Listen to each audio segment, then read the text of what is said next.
Welcome back. One of the nice things about having a podcast is every so often you get to be a guest on a podcast. A couple of weeks ago, I was on the Lively Minds podcast, another podcast dedicated to mental health in the UK. Lively Minds is hosted by Ellie, a freelance artist, producer, editor, and access consultant, and Will, a filmmaker, radio and podcast producer with over 20 years' experience working in the public sector.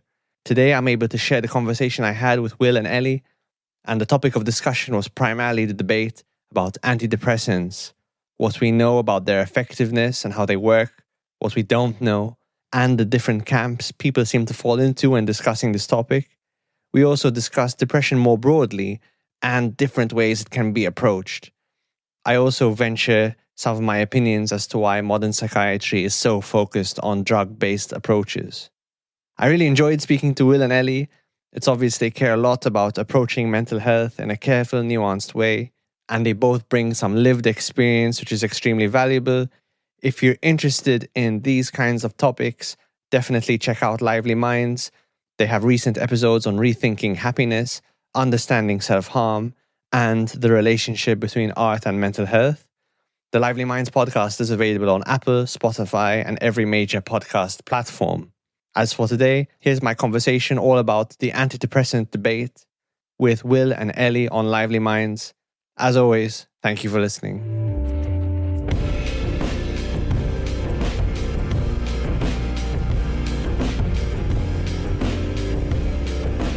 We're joined by Dr. Alex Curmi from the Thinking Mind podcast.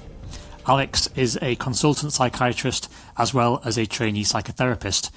Through his podcast, he has been having some fascinating conversations with people on all sides of the SSRI debate. So it is properly a debate, isn't it? With attitudes from different mental health professionals in different roles as well within mental health, ranging like quite significantly in terms of how helpful they believe the medication to be. Yeah, it's a debate that I have to admit I've often found quite unhelpful. Sometimes I think it can be difficult to see through the fog, especially when experts start using lots of biomedical jargon to make their points. So before we start, I just wondered if you, for any listeners who haven't heard the term SSRI before, if you could just very briefly, Alex, explain what they are, how they're prescribed. Yeah, sure. And firstly, thank you so much for inviting me. It's an absolute pleasure to be with you. SSRI, of course, one of the most commonly prescribed antidepressants. SSRI stands for Selective Serotonin Reuptake Inhibitor. So what we know is we have nerve cells in our brain that connect to each other. Between the nerve cells, you have these things called synapses.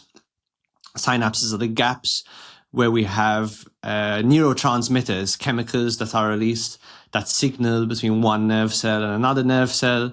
There are loads of different kinds of neurotransmitters. Everyone knows about dopamine, of course, serotonin, and GABA and other ones. SSRIs work on serotonin. So what you have is one nerve cell might secrete some serotonin to signal something to another nerve cell. And then over time, that serotonin is taken up by the cells. And what SSRIs do is they delay that reuptake. So they inhibit the reuptake, hence selective serotonin reuptake inhibitor. And of course, the fact that SSRIs do this has led to some discussion about how and why they may influence people with depression and mood problems, which I'm sure we'll talk about. But that's just a general overview of what SSRIs are and what they do. Thank you. It would be really good, I think, just so that the audience is clear on what our general positions are on the question of SSRIs. Just for us each, just to very briefly give the headlines of our position when it comes to our perspective, our attitude towards SSRIs. Ellie, do you want to go first? Yeah, sure. So I think Will thinks that I'm like completely anti-pharmaceuticals and anti-pharmacology, and has wanted us to have a big argument on the podcast about this for like ages. That's what I came prepared for, a big argument. I was hoping that's what you were going to have. No, well, maybe, who knows? But the bee in my bonnet I actually have is specifically about antipsychotic medication, which is different to SSRIs. However, I am super skeptical of any kind of purely biomedical understanding of mental health because I think it leads to an overprescription of pharmaceuticals, and that ends up being a substitute for putting the funds and resources into treatments that can actually change people's quality of life, and other treatments, so like talking therapy, social and economic policies that actually make people's lives a bit more bearable. And I do disagree with the idea that depression is like a biological thing that you have. I do agree with Joanna Moncrief's sort of distinction of that, where being in a depressive state is the thing that's happening, rather than you have this biological sort of like thing that you need to like treat and manipulate and then it goes away or something. And I have been on SSRIs for nearly 20 years, which is actually a really long time. And I don't have any plans to come off them particularly soon, though when I was adding up how many years I've been on them, it did freak me out a bit. And I would like to be in a sort of like safer and more stable life place where I would start to hopefully experiment with lowering the dosage and coming off them. So that's my position probably. And my take is that I have also been on SSRIs for not as long as Ellie, but for several years. And I found them very helpful in tackling my mental health condition, which is more in the sort of anxiety and OCD space than depression. But that said, I do share Ellie's concerns that SSRIs are prescribed perhaps without enough thought about the sort of more socio-political circumstances around somebody's life and the things that might be impacting their life, and also maybe not necessarily being prescribed with patients knowing fully about the potential risks as well as the rewards of taking them. So yeah, I would say that I'm broadly quite positive about SSRIs because of my own personal experience and seeing the change that actually happened, particularly with my OCD after I started taking them. Alex, what's your headlines? So my headline or my elevator pitch for SSRIs is probably similar to all antidepressants and probably similar to psychiatric medications in general, which is I think they can be useful tools, taking a very cautious, targeted, time-limited approach and making sure to be very transparent about what we know and don't know about these medications, what we know and don't know about the biological underpinnings of the mental health conditions that we commonly have. And I would say that I largely agree with both of your concerns. I do worry about the problem of overprescription. I do worry about the neglect of discussion around things like psychological reasons for having mental health difficulties, socioeconomic difficulties, political difficulties. I worry about all of that. I would say I don't know any psychiatrists that really rely on a purely biomedical model, maybe a small minority. But largely I find that most of the psychiatrists I've met and trained with are really kind of aware of this problem, and increasingly so. You know, one of the things that I think is a little bit disappointing about how the specialty of psychiatry really evolved is, you know, if you go back to the 50s, 60s, most psychiatrists were also trained in psychotherapy of some kind. And therefore, they got the benefit of inheriting a lot of the wisdom of psychoanalysis and other forms of psychological knowledge. And I think that was really amazing. I think when psychopharmacology really came around in a big way, I think psychiatry kind of saw that as a opportunity to be like, okay, let's be real doctors and we'll just concentrate on chemicals and biology and medicine, and that will make us feel like we're kind of more neurologists. And I think that really fits in with the biological bias that medically trained professionals tend to have. We really went hard in that direction. As late as the 90s and the 2000s and the 2010s, there was a real optimism that biology was going to revolutionize mental health. We discovered the genome and we mapped it, and we were going to find all the genes for all the mental health conditions, and we were really going to figure it out biologically. And drug therapy was going to be a part of that.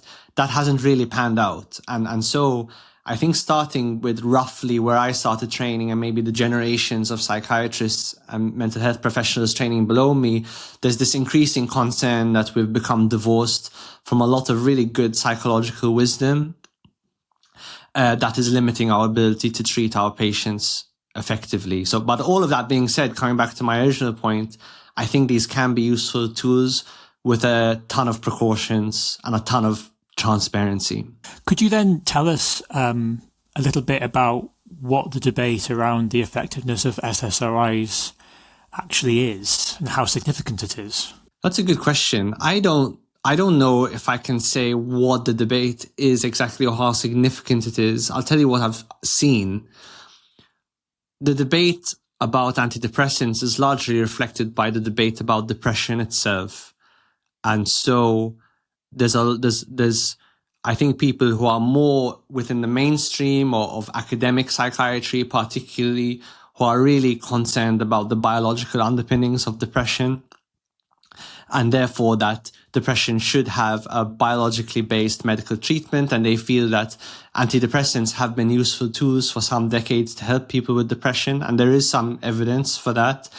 There's another subset who probably would say, actually, we're not sure about these biological underpinnings for depression, but the medications do seem to work, and therefore their use is justified on that grounds.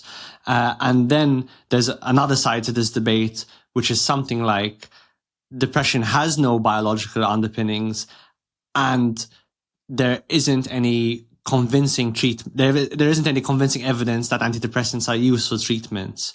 And therefore, depression as a medical or biological entity and antidepressants as viable medical tools should just be disregarded. That's more Joanna Moncrief's point of view, who I interviewed on my podcast.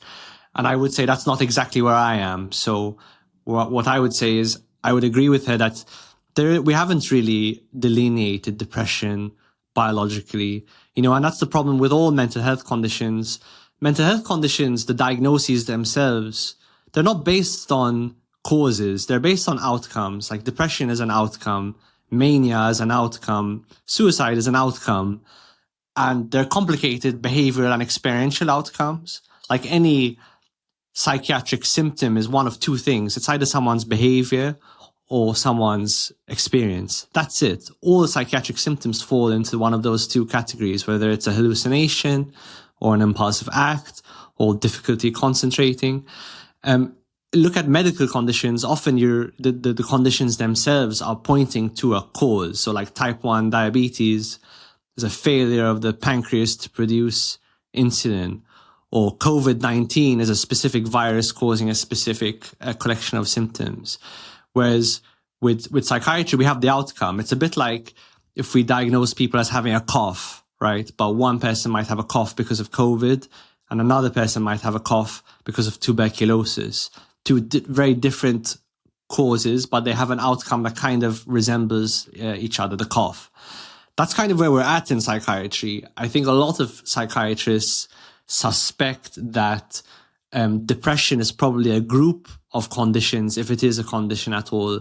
Similarly, there may be subtypes of things like ADHD. There may be subtypes of psychotic illnesses, or the way they overlap with a mood problem like bipolar. So all of this is the bedrock underneath the debate of then what does that mean about the drugs that we use? And I said there are these different camps. There's the camps that feel actually we kind of know how they work, and therefore we should prescribe them.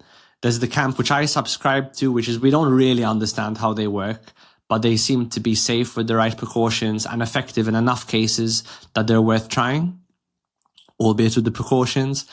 That's my camp. And then there's the camp that's like, there's no biological underpinning and there's no convincing evidence that they work at all, or the risks, the harms outweigh the benefits, therefore we shouldn't prescribe them. So I think that's kind of an overview of the landscape. That's really helpful.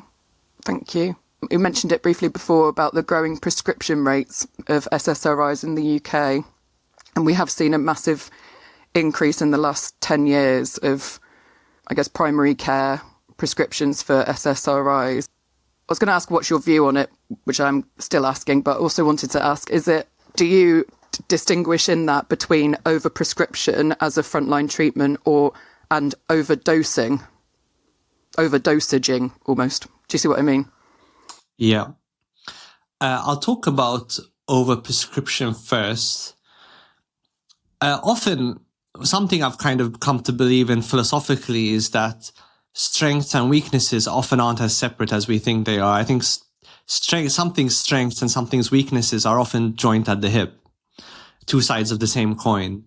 So if you take antidepressants, and really David Taylor, who is the lead pharmacist at the Maudsley Hospital, and he authored the Maudsley Guidelines, which is one of the leading psychiatric medication prescription guidelines globally. The reason people understandably gravitate towards antidepressants is because they're fast, they're quick, and when they work, they can provide that quick relief of what are really quite debilitating symptoms. Like if you've ever been depressed, it's a really debilitating thing to experience. And when antidepressants work, they can provide some decent relief of those problems in a few days to a couple of weeks. And that's a big deal, because even though there's tons and tons of options on the menu when it comes to treating depression, they're generally not as fast. That's the strength of antidepressants. But as I said earlier, I think the strengths are often tied to the weaknesses. The weakness of antidepressants is you can just prescribe them quickly, and that can give you the opportunity to ignore all of the other things that's going on in that person's life. Now, as I said before, depression, like every psychiatric condition, is just an outcome. And because it's a complicated experiential and behavioral outcome, it's going to be influenced by all sorts of factors, ranging from that person's genetics to, yes, maybe some of the underpinning biological realities, still pretty mysterious though, their social life, their nutrition, how much they exercise, their psychological problems, whether or not they're in a good relationship, how many friends they have, how much time they spend outside, whether or not they feel they have meaningful work, whether or not they're in an existential quandary. You get my point. There's all sorts of inputs going into this, and those inputs take a long time to examine. Prescribing an antidepressant does not take a long time. That's a really good thing. But the underlying problem, the underlying weaknesses, we can become overly reliant on that. We can decide to not, go through all of those different factors that I mentioned. And it's worth mentioning that most of this antidepressant prescription is happening at the GP, the family practice level. And I am not in any way knocking GPs or how they practice. GPs are under incredible amounts of pressure. They're basically forced to see people in tiny appointment times of 10 minutes, which as a psychiatrist, I can't relate to at all. I have the luxury of spending at least half an hour, 45 minutes, sometimes an hour and a half with a patient and get to dive into every aspect of their history. And GPs don't have that luxury. And I don't think it's really any individual GP's fault. I think it's kind of a systemic problem that needs a systemic solution. But I think this reliance on the speed of antidepressants and this hope, as I said, that started really in the 90s and 2000s around antidepressants, that they were going to fix everyone's depression. It's led to this problem of overprescription. You asked the question about dosage as well. What I have seen, unfortunately, in my practice is, often patients with depression will start on an antidepressant. It'll have a bit of an effect. Then the effect will wear off. That happens with drugs. It's called tolerance. And then the doses are increased. And then if the effect wears off at the point where the dose is maxed out, then either another antidepressant is added, or the antidepressant is changed, and that can happen so on and so forth for years without ever talking about all of those other factors I mentioned. And that, in my opinion, is a tragedy, is the biggest problem we have around depression, in my view. Yeah, that's what kind of concerns me most about the overprescription thing. It's not so much the fact that more people are, this is also a concern, that under first line of treatment being started on like the lowest dose of citalopram instead of kind of other things being investigated for all the reasons you just said. But also the things, all I can see in my head is a pattern of, if that keeps happening, what you just described, what kind of drugs and strength of drugs is that person going to end up on in 6 years' time once they've mapped out the frontline SSRI? Is it then adding in this? At which point is the side effects producing other things that then get treated? And it can end up being really quite a serious situation from kind of what was initially intended as a plaster to try and cover a short period of time. Yeah, and David Taylor says, we should be thinking about antidepressants in the same frame of mind we think about antibiotics. Short, targeted, very carefully looking at benefits and risks and side effects, and being very quick to stop if the risks outweigh the side effect, if the risks outweigh the benefits. And that's something I've seen over and over again in my practice. I really can't emphasize how much I've seen this, is patients just remaining on antidepressants for 2, 5, 10 years. The doctors aren't checking in with the patient about how this antidepressant is working and whether or not it's worth continuing to take. And most tragically, the patient isn't checking in with themselves. And I think I'm not obviously putting all the responsibility on the patient, but I do think we should be able to create a culture where this kind of check-in happens very frequently and patients are really encouraged to take care of and think about their medicine in a proactive sense. And I also think, sort of on this point, because we're talking about antidepressants and depression really in the mild to moderate population. Yeah. So if you think of like the huge circle of people in the UK with depression, we're talking about the 2 huge outer rings, the vast majority of people who have mild or moderate depression. It is my belief that for most of those people, although depression is, yes, debilitating and unpleasant, it's also a useful signal that something is not quite right in that person's life. And that is not like a fault thing or a blame thing. It's not a moralistic judgment.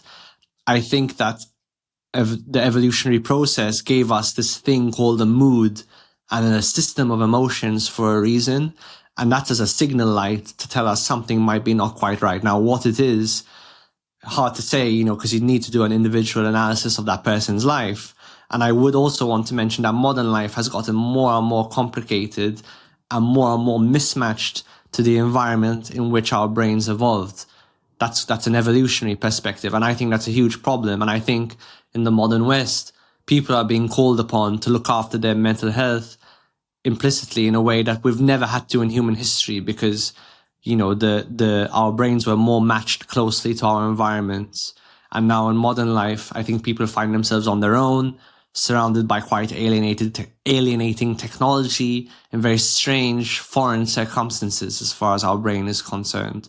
And this poses all sorts of challenges. But I think it's really worth understanding that mood problems can be a very useful signal, just like having a check engine light on your car can tell you something's wrong. I think for many people, it's a useful signal that yes, we want to relieve the suffering, but also we want to try and pay attention to what that signal means. And maybe that's one of the biggest things I see missing in our culture. And that's something that's more addressed, for example, in the world of psychotherapy. So could you tell us then what we know about the effectiveness of SSRIs? I guess there's sort of almost 2 parts to this question as well, which is, on the one level, one of the debates appears to be whether or not they work, and then another debate appears to be how effectively they work as well. Could you just sort of take us through that? Yeah, so I got this information from David Taylor, who I mentioned earlier, head pharmacist at the Maudsley Hospital. And he, no one really knows the research better than David. He's seen the published studies. He's seen the unpublished studies. He knows why some studies are published and why they're not. You're not going to get better data than him. He would say all antidepressants, and this includes SSRIs and other antidepressants, overall have an effect size of 0.3 if you take into account just the published studies. If you take into account the unpublished studies, they have an effect size of 0.2. So what does this mean, this idea of effect size? So effect size is kind of a standard way of measuring how effective a medication is for treating a condition in all of medicine, physical health and mental health. And generally speaking, if a medicine has an effect size of 0.2, 0.3, it's considered small to moderate. 0.5 is considered like significantly more moderate, and then 0.9, 1, 1.2, that's like a big, really convincing effect size.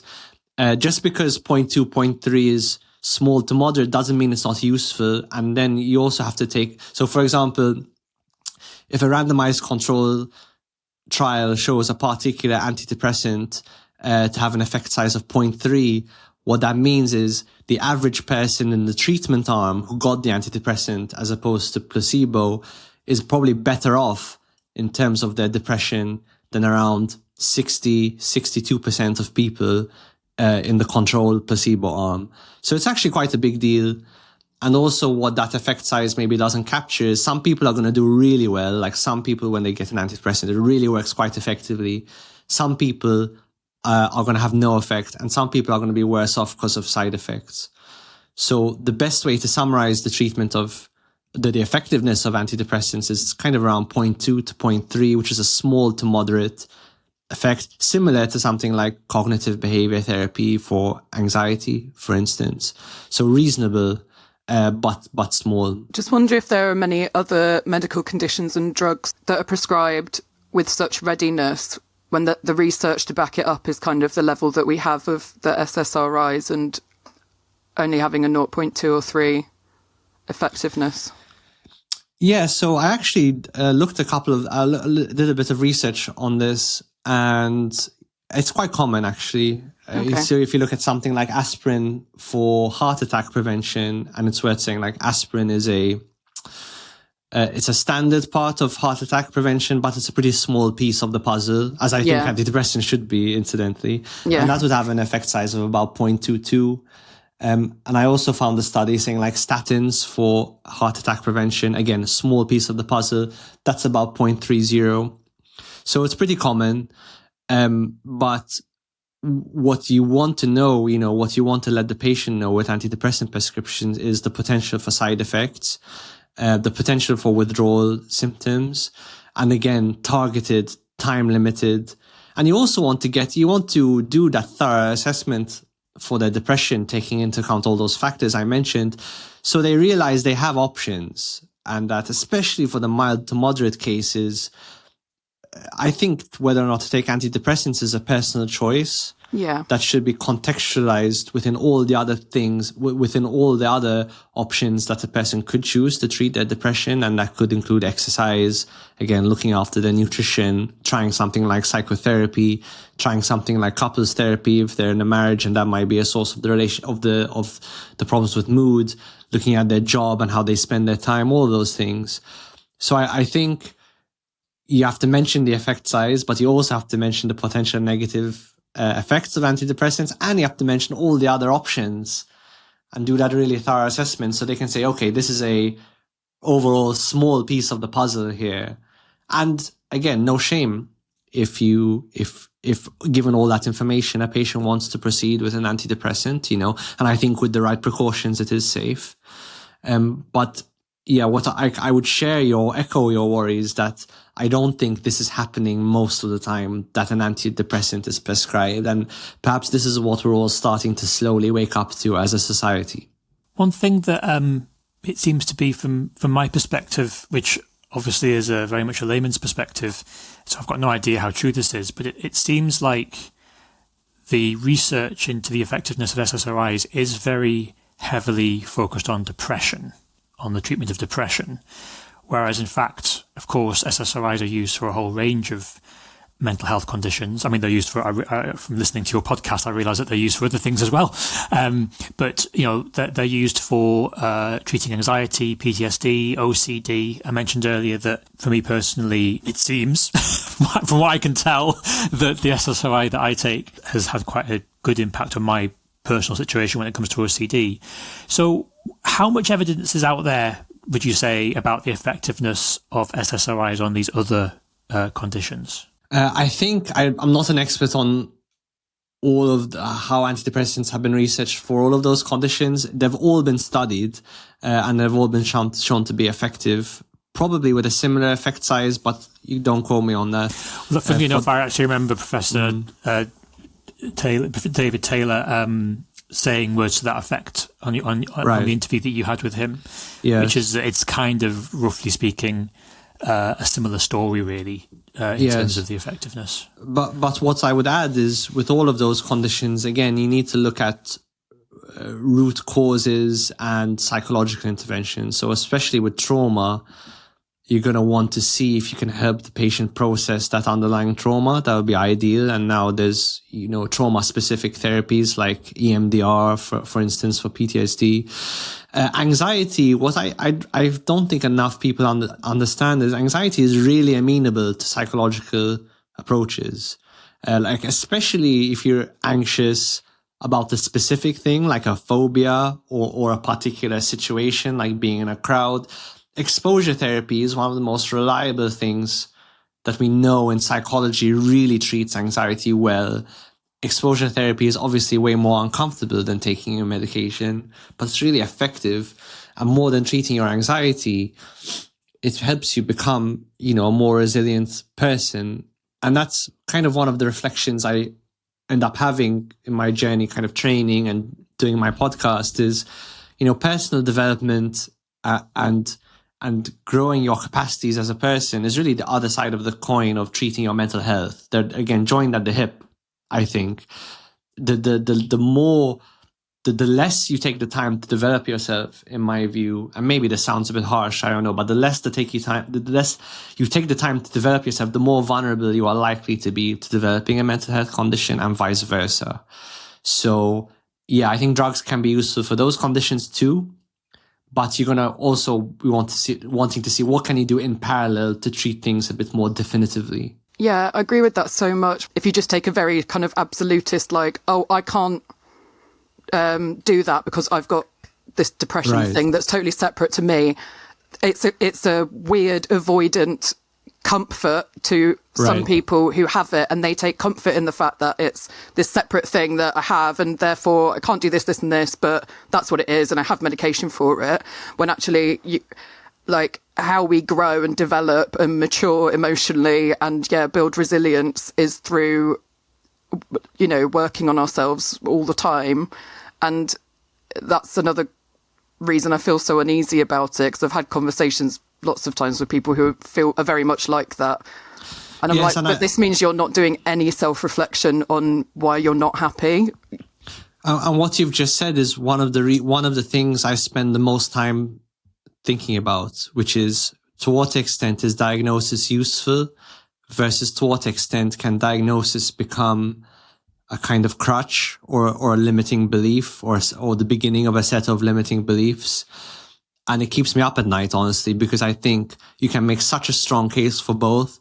In some cases, in some situations, it's so useful to have a professional say, you have a set of problems that we recognize, that there is treatment existing, that it's not super, there is some mystery, but it's not entirely mysterious. There is this thing called depression, when people get really low in mood and they lose their appetite and they wake up really early in the morning and they feel like a lack of pleasure from their day-to-day lives. That's a thing we understand.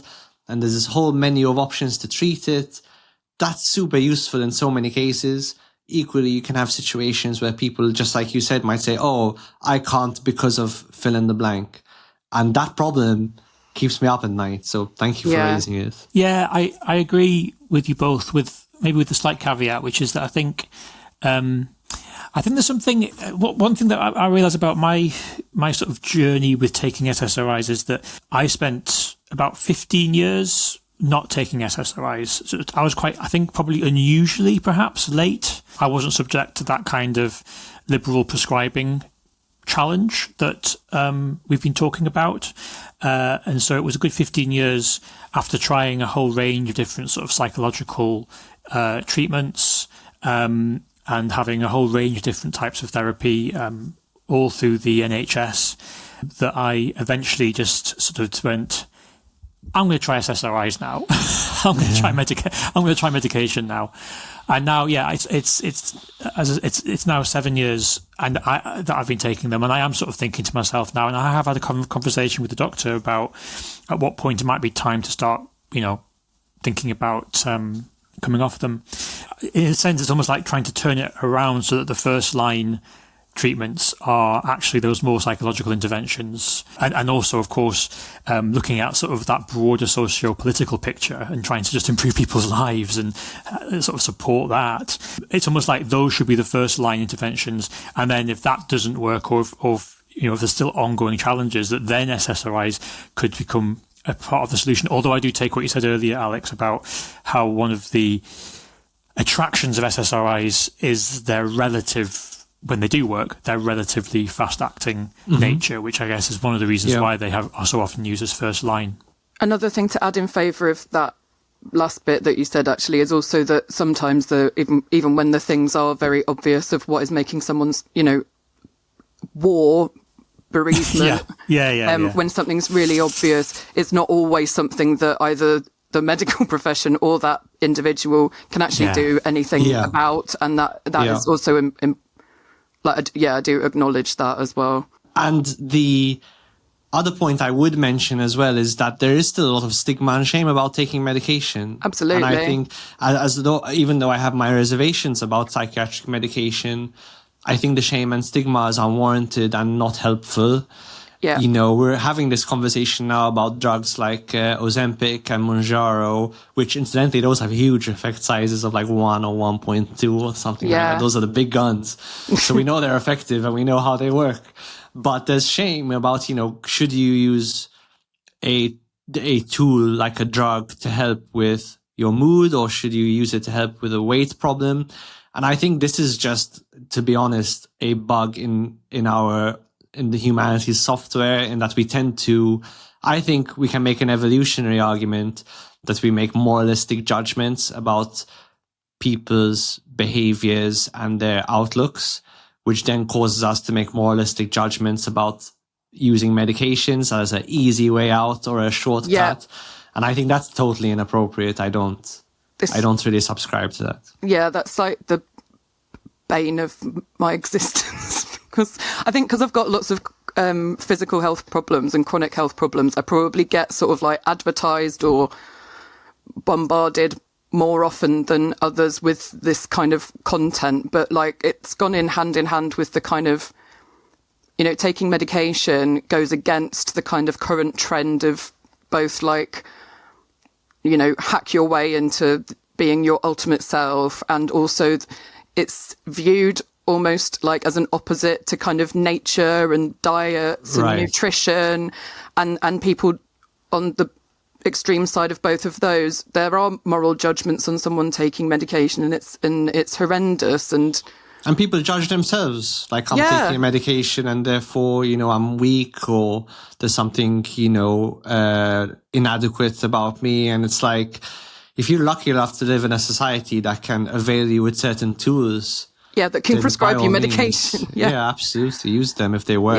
They're just tools. Life's really hard, and I always, no matter what it is, even if it's kind of an unhealthy habit, I always just think people should sort of remember that life's really hard, and a lot of things people do, they're just trying to use what tools they can access to make it more bearable. Yeah, and expanding on the point I made earlier, like modern life is really strange. It's changed so much. I'm sure if you guys reflect on what your lives are like when you were children to now, the change is enormous. I certainly feel that way, and it seems to be only getting faster. It's totally bewildering. Yeah. We've never really been in a position like this. And again, if you think about what it was like to be a human throughout most of human history, you probably had very little authorship over your life. You're kind of just thrown into a tribe or a civilization. You're probably locked into place. You had a very specific set family. You probably only knew a small amount of people. There's only a tiny amount of people you really could know, probably as when we were hunter-gatherers, Dunbar's number, like 150 people, maybe 200. But even if you go into medieval times, what's the maximum amount of people you could know in a lifetime? Probably way less than now, where we can use something like a dating app to send a digital brochure of ourselves to millions of people in a large-sized city. It's totally insane. And so with that, we have more choices than ever. And we in the West, we love choice. We worship choice and freedom. But choice and freedom past a certain point, it's kind of like money, where if you go from like no choices to a bit of choices, that really increases our happiness and really gives us a sense of autonomy and authorship, and that's great.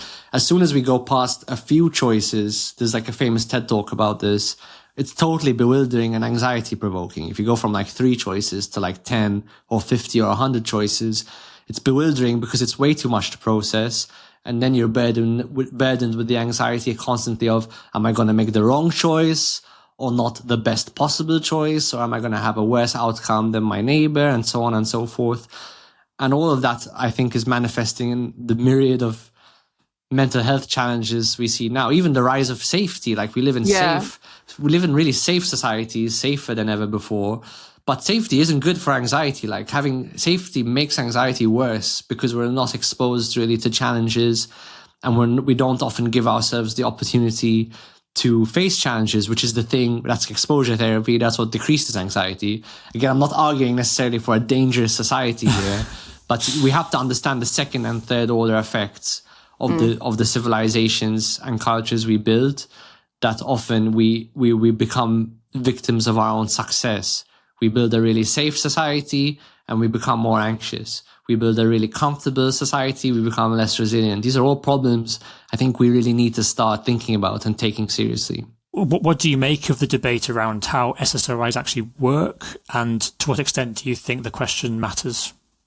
I think the question does matter. I don't think the question is 100% necessary to prescribe them. There are many treatments in medicine where we don't know precisely how something works, as long as it's reasonably safe with the right precautions and we can see that it's having a benefit for the person involved. I don't think it's mandatory, but of course it's a very useful question, and it's a question we need to try and answer to the best of our ability. What I can tell with antidepressants is there's nothing convincing. There's not enough convincing research, and Joanna Moncrief makes this argument really well. There's nothing definitive to say, okay, this is how they work. Perhaps it's affecting the serotonin system in different ways, and I think you can make a case that the serotonin system can affect mood and all the things that go along with mood, but it just hasn't been demonstrated scientifically what's happening in the brain with depression, and therefore what's happening in the brain under the effect of an SSRI that's helping that person. So I think it's still pretty mysterious. Some psychiatrists may disagree with me on that, but I personally believe, even though we haven't really answered that question, they can still be useful tools in some cases. In your practice, I presume you've experienced like both prescribing people SSRIs, but also supporting people to come off them. I just wondered if you could tell us a bit kind of what that's like when you're working with people to come off an SSRI, and how you kind of work with someone to sort of distinguish between withdrawal symptoms and kind of a return of significant symptoms. Yeah, what I would say is I don't end up prescribing a ton of antidepressants in my practice, and neither do I end up weaning people off a lot. That's more because of the idiosyncrasies of my career and the different things I do than for any other reason. But what I can tell you about helping people come off antidepressants is, like, for many people, it's fine as long as they do a reasonably slow taper. Obviously, whatever antidepressant you're on, whatever dosage you're on, you should speak to your doctor about this. If your doctor doesn't think you need to taper at all, then probably seek a second opinion.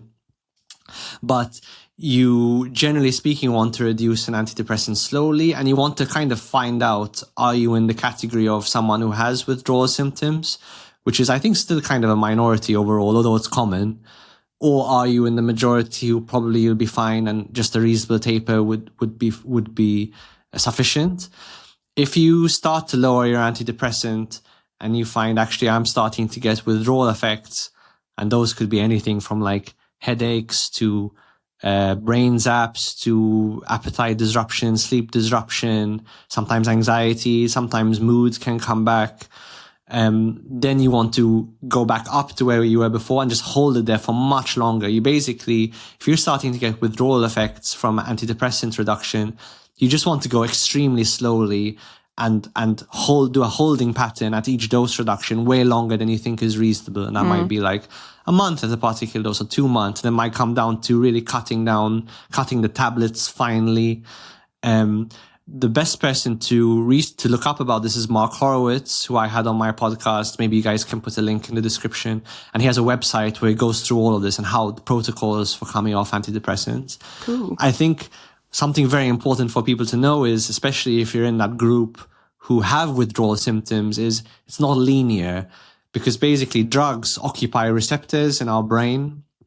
And you would think, okay, if I reduce the drug by 50%, I'm going to reduce how much the drug takes up the receptor by 50%. But it's not like that. It's not linear.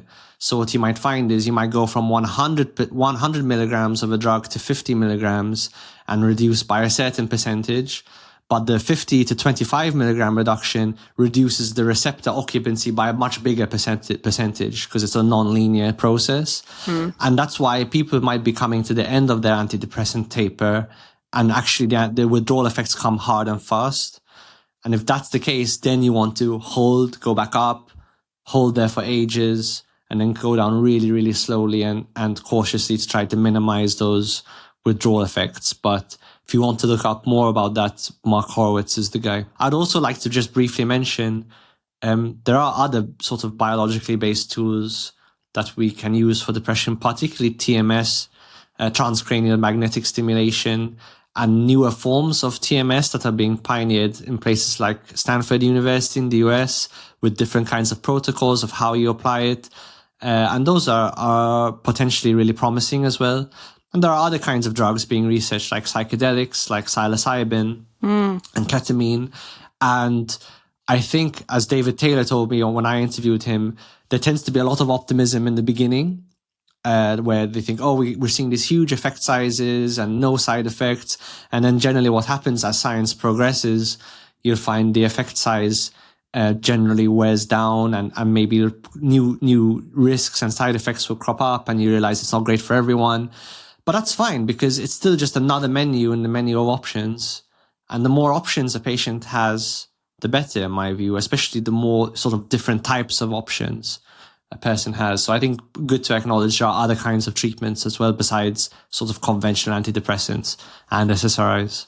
I really like that way of thinking of it, as like just sort of more options to add to the menu that you can choose from. Yes. I think that's a really nice way to... Yes, and maybe the very last thing I'd say is I am optimistic, possibly, about AI and the combination of AI and psychiatric genetics, maybe to help us understand and predict who is going to respond to what better, just because of the sheer computational power that AI might give us access to.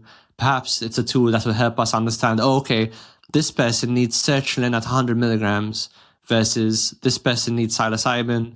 And I'm aware that I'm probably sounding really close to that 90s, 2000s optimism that we're going to biologically unravel it all. Maybe I wouldn't go that far, but I would say, yeah, maybe... No, you think we're going to technologically unravel us all? Maybe AI-powered research will help us target our drug treatments a bit better. That's going to be my cautious Your cautious prediction. Interesting. Yeah. Thank you so much, Alex, for coming on. It's been really great to meet you, and that was really, really, really interesting. So thank you a lot. And thank you, everyone, for listening. As always, you can find us on social media at Lively Minds Pod. Make sure that you subscribe to Lively Minds wherever you get your podcasts, and tune in again next month for another episode. Please note that this show does not constitute medical advice and is not a replacement for seeking professional help. You can find signposting and support on our website, livelymindspod.com. Please check out the Thinking Mind podcast that is presented by Dr. Alex Curmi. And you can also hear on there the two interviews that we've frequently referred to in this conversation with Professor Joanna Moncrief and Professor David Taylor. Take care, and bye for now. Bye.